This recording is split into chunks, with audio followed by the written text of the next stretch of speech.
पर जितने हजरात बैठे हुए हैं, हर एक ने शॉपिंग कर ली है, मार्केटिंग कर ली है, अपने बाल बच्चों के लिए कपड़े खरीद लिए हैं, अपनी बीवियों के लिए कपड़े खरीद लिए हैं और उनके ख्वाहिशात के मुताबिक मार्केटिंग हो चुकी है।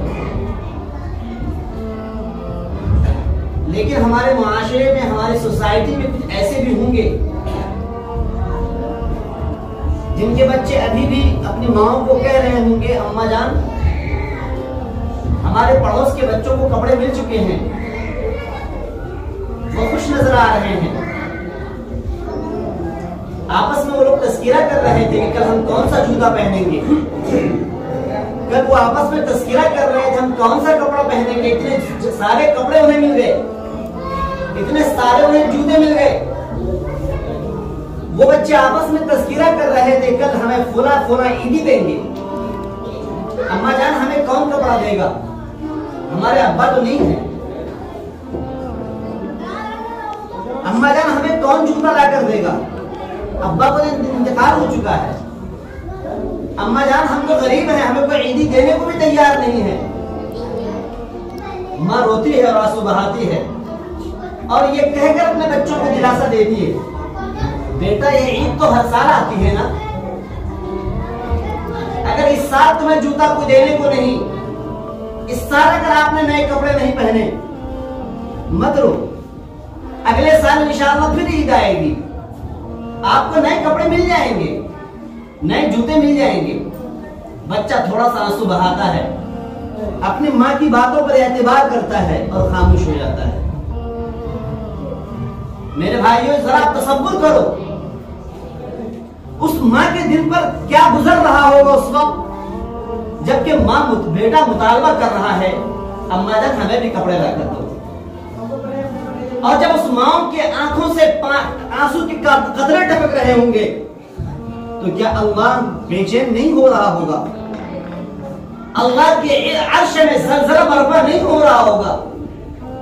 क्या ये जमीन और आसमान अल्लाह ताला से नहीं कह रहे होंगे परवरदिगार इन बच्चों को आखिर आपने क्यों यतीम बना दिया? जिन बच्चों को देखने वाला माशरे के और सोसाइटी के मालदारों ने आंखें बंद कर ली हैं, उनके बच्चों ने मुतालबा किया अब्बा जान हमें 5 जोड़े कपड़े अदा कर दो, उनके अब्बा ने 5 जोड़े कपड़े अदा कर दिए,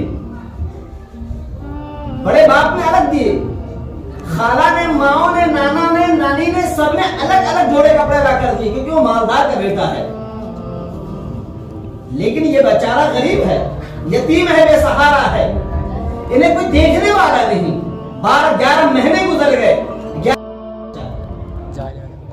ये कहकर इफ्तारी पहुंचा ये सदका है, ये कहकर उन्हें पैसे दिए कि फोटो ले लो,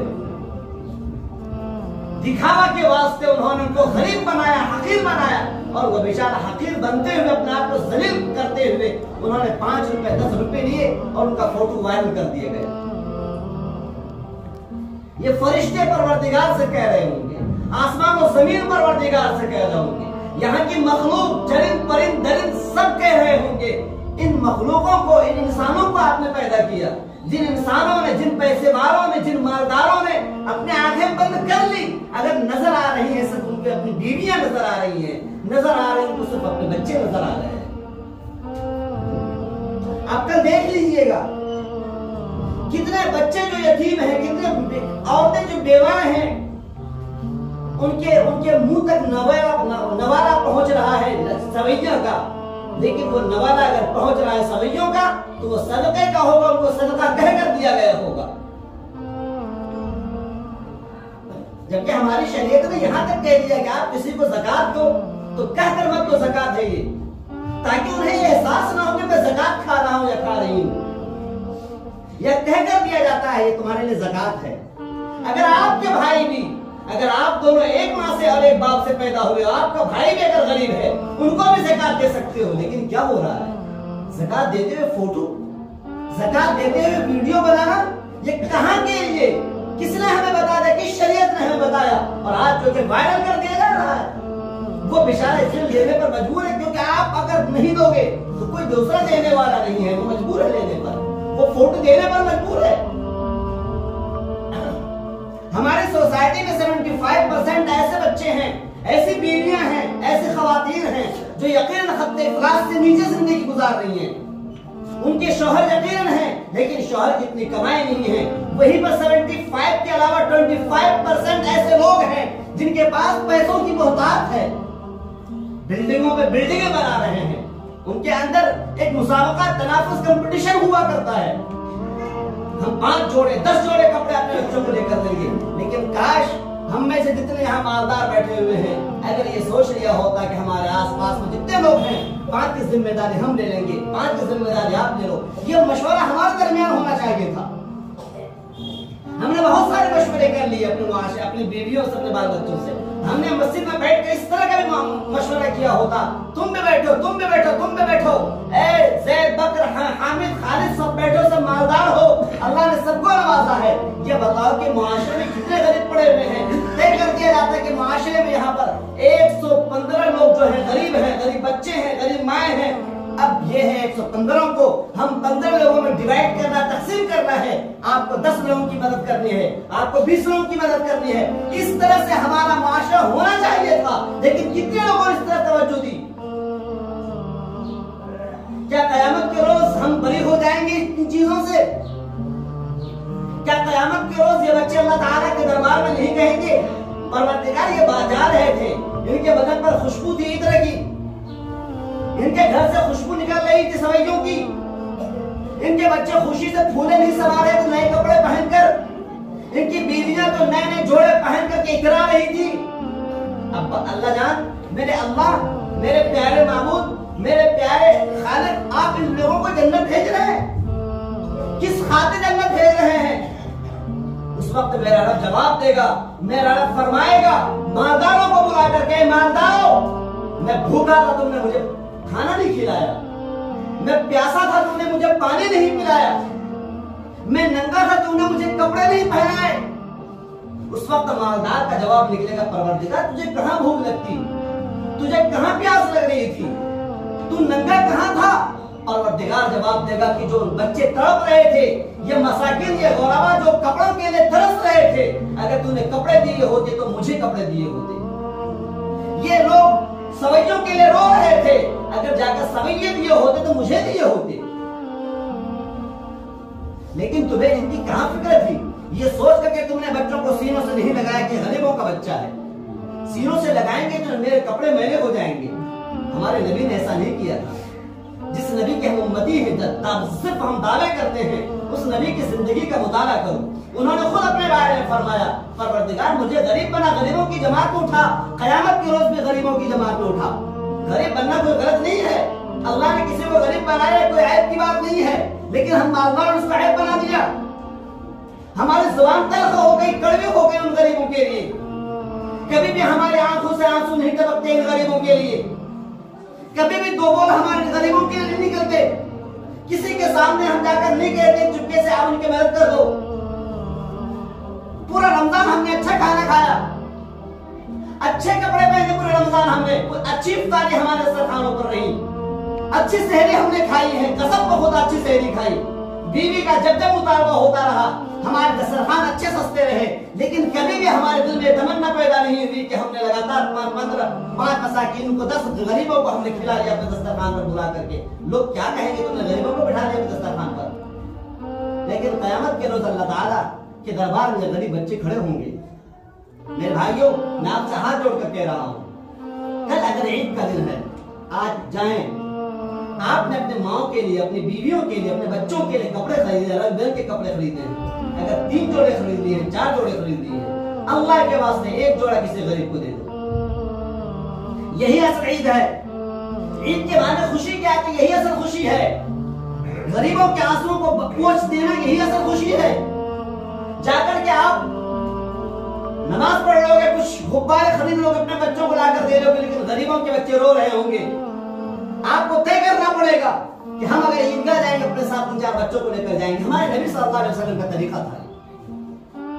अपने जेब में कुछ रुपए रख लो, ये सोच कर रखो कि हदिये के पैसे हैं, 1 दिन की मजदूरी, 2 दिन की मजदूरी, पूरा रमजान हमने मजदूरी की है ना, 11 महीने तो मजदूरी की होगी। 500-500 रुपए हर एक अपनी जेब में रख लें। जितने गरीब बच्चे मिल जाए सब फैल गए पूरी बस्ती में, बेटे 5 रुपए ले लो, बेटे 5 रुपए ले लो, बेटा कह करके 5 रुपए दो उन्हें एहसास होगा कि हाँ मुझे पूछने वाला कोई है। उन्हें तकलीफ भी नहीं होगी सदका कहने पर। अब सदका की जुमले मत कहना, बेटे 5 रुपए गुब्बारा खरीद लेगा, उनकी अम्मा नहीं तो अम्मा जान ये ले लीजिए, पान खा लीजिएगा, क्योंकि वो भी एक इंसान है। घर चुके शौहर का इंतकाल हो गया, लेकिन उन्हें भी पान खाने की ख्वाहिश है, उन्हें भी ख्वाहिश है कि बाजार से कोई लाकर उन्हें कुछ दे, उन्हें भी खाने की ख्वाहिश है। ख्वाहिश है उनके छोटे छोटे बच्चों को, बाप तो नहीं है ना, उनका बड़ा बेटा भी नहीं है, ख्वाहिश है काश मेरे बेटे को कोई आदमी आए ले जाए मार्केट घुमा लाए, क्योंकि उनका बच्चा अकेला जा नहीं सकता है। मेरे भाइयों ये सोचने की जरूरत है। ये ईद नहीं है कि हम जाए हम खुश हो जाए, हमारे बच्चे खुश हो जाए, ये असल ईद नहीं होती है। असल ईद तो ये होती है कि गरीबों के बच्चे हमारे खुशी में रहें। हमारी बीवी अगर खुश है तो हमारे पड़ोस की बीवियां जो है वो भी खुश रहें, हमारे पड़ोस की जो औरतें वो भी खुश रहें। ये असल ईद है, कसम खुदा यही असल ईद है। अगर वो खुश होंगी तो अल्लाह तबारक व तआला मुआशरे पर रहमतों की ऐसी बारिश बरसाएगा कि हर एक के दिलों पर सुकून नाज़िल हो जाएगा, हर एक के दिलों पर रहमतों का सुकून नाज़िल होगा, रहमतें नाज़िल होंगी, हर एक अपने कल्ब पर इत्मीनान का एहसास करेगा, हाँ मेरा रोजा कबूल हो गया, हाँ मेरी तरावी कबूल हो गई। लेकिन याद रखें अगर हमने मदद नहीं की, हम कराते रहेंगे, तड़पते रहेंगे, हमारे कपड़े हमारे बदन पर महंगे महंगे कपड़े होते हुए भी हम तरसते रहेंगे, काश मेरा रोजा कबूल हो गया होता, काश मेरी तरावी कबूल हो गई होती। क्योंकि रोजे खत्म हो चुके, तरावी खत्म हो चुकी, नमाजों का एहतमाम करना खत्म हो गया, हमारे रोजे कबूल नहीं होंगे तो हमारा दिल मुतमईन नहीं होगा। अगर आप मुतमईन होना चाहते हो, दिलों को इत्मीनान बख्शना चाहते हो, आप गरीबों की मदद करना शुरू करेंगे इंशाअल्लाह। इंशाअल्लाह आप ये वादा करें कि हम में से हर एक दिन की मजदूरी, 2 दिन की मजदूरी अल्लाह की बनाई हुई मखलूक को दे दे। अल्लाह अगर खुश हो गया तो अल्लाह तबारक व तआला हमसे भी खुश होगा, खुश होगा नहीं होगा। और अल्लाह अगर हमसे खुश हो गया तो हमारी तमाम चीजें कबूल होंगी नहीं होंगी। एक चीज तो ये थी। दूसरी चीज ये है कि रमजान मुबारक के महीनों में हमने जितनी चीजों का एहतमाम किया, जब प्रैक्टिकल दौर होता है, जब प्रैक्टिस करने का दौर होता है, अल्लाह तबारक व तआला रमजान का महीना इसलिए भेजा था कि हम नमाजों का एहतमाम करें। अल्हम्दुलिल्लाह आपकी मस्जिद भरी रहती थी, वो बच्चे भी नमाज पढ़ते थे, छोटे छोटे बच्चे, नौजवान लड़के जो कभी मस्जिद थामते थे नहीं है। रमजान मुबारक में नौजवानों ने नमाजों का एहतमाम किया, प्रैक्टिस करी आपने 30 दिन, और आप इस काबिल हो गए कि इंशाअल्लाह हम नमाज पढ़ते रहेंगे। तो नमाजों का एहतमाम करेंगे नहीं करेंगे इंशाअल्लाह। जिस तरीके से हमने तिलावतों का एहतमाम किया, मेरे भाइयों तिलावतों का एहतमाम किया, खुश नसीब हैं आप लोग। क़यामत के रोज ये रोजा और ये कुरान सिफारिश करेगा, परवरदिगार आज इस बंदे को कहां जहन्नम में भेज रहे हैं, इस बंदे ने तो मेरी खातिर रोजा रखा, इसको जहन्नम में भेजिए। रातों रात इस बंदे ने मेरी तिलावत करी थी, नींदों को मेरे खातिर छोड़ दी थी, इस बंदे को जहन्नम में मत भेजें। इंशाअल्लाह अल्लाह तबारक व तआला उस कुरान की सिफारिश को कबूल फरमाएगा और आपको जन्नत भेज देगा। लेकिन शर्त यह है कि इंशाअल्लाह जिस तरीके से रमजान में हमने तिलावतों का एहतमाम किया है, रमजान के बाद भी अगर एक पारा नहीं पढ़ सकते हैं तो कम से कम आधे पारा पढ़ें। आधा पारा नहीं पढ़ सकते तो एक सफा जरूर पढ़ें।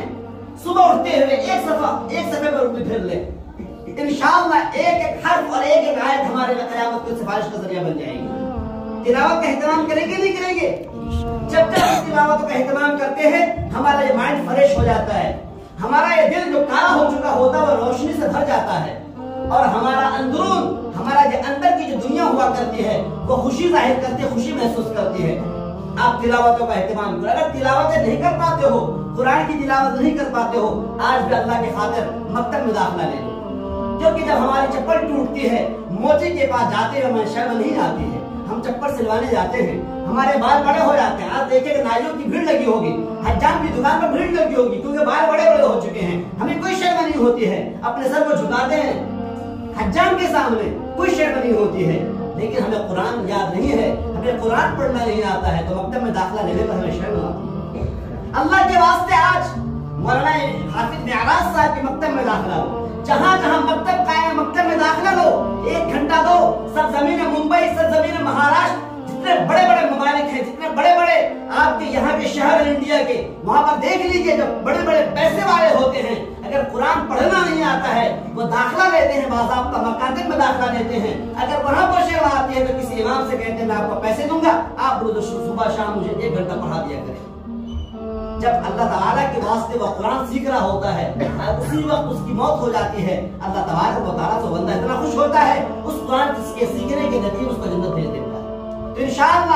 कुरान पढ़ना नहीं आता है, हम कुरान पढ़ने और सीखने की कोशिश करेंगे नहीं करेंगे इंशाअल्लाह। अल्लाह तबारक व तआला हमें अमल करने की तौफीक अता फरमाए। वाखिर दावाना